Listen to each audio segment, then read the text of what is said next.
नहीं होता सच्चा से होली खिल जाए कोई न दो ये न दो नहीं होता सच्चा से दिल लागल रही डीजे मनीष रक्सौल नहीं होता सच्चा से जवन पढ़ले हमरा के ट्यूशन बिना देखले ना लागत रही मना जवन पढ़ले हमरा के ट्यूशन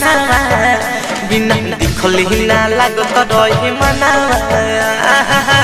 तकत न रही तो तकावे चला के डसा दादा से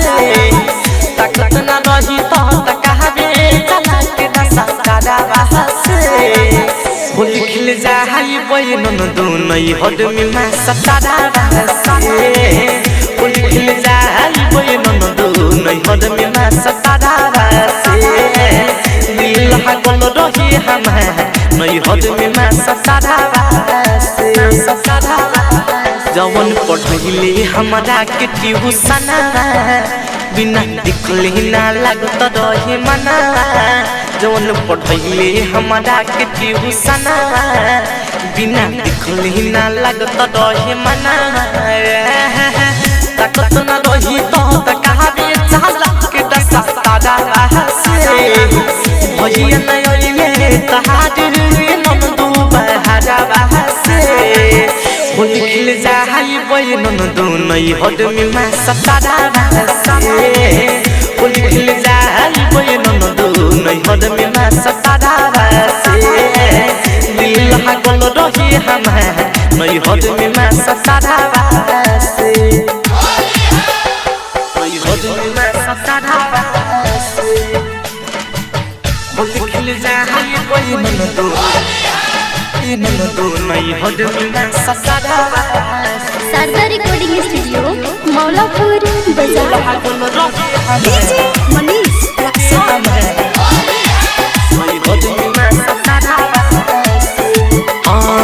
बाटे ननदो हमके दिल में बसैले 2 महीना पहले बाटे रंगीन के धइले बाटे ननदो हमके दिल में बसैले 2 महीना पहले बाटे रंगीन के धइले उन के हमके उ रहे बतैले साथ हमर भइल तब पीछा बतैले हो पीछा कइले हो इच्छा कइले इमो पद बात करत रहे लगा के नजर धावा से इमो पद बात करत रहे लगा के नजर धावा से होली खिल जाए बयन दो नहीं हद में मैं सतारा से होली खिल जाए बयन दो नहीं हद में मैं सतारा से दिल लागल रही हम नहीं हद में मैं सतारा से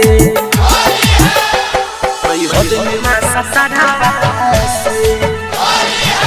होली खिल जाए बयन दो नहीं हद में मैं सतारा से दिल लागल रही डीजे मनीष रक्सौल नहीं हद में मैं सतारा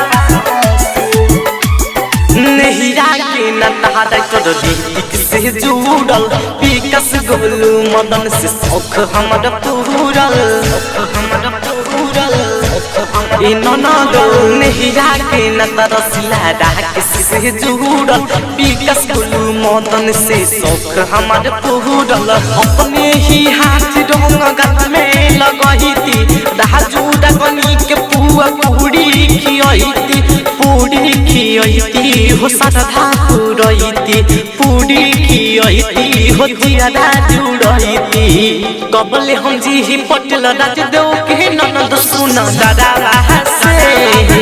कबले हम जी पटेल राज देव के ननद सुन दादा से होली खिल जाए बयन दो नहीं हद में मैं सतारा से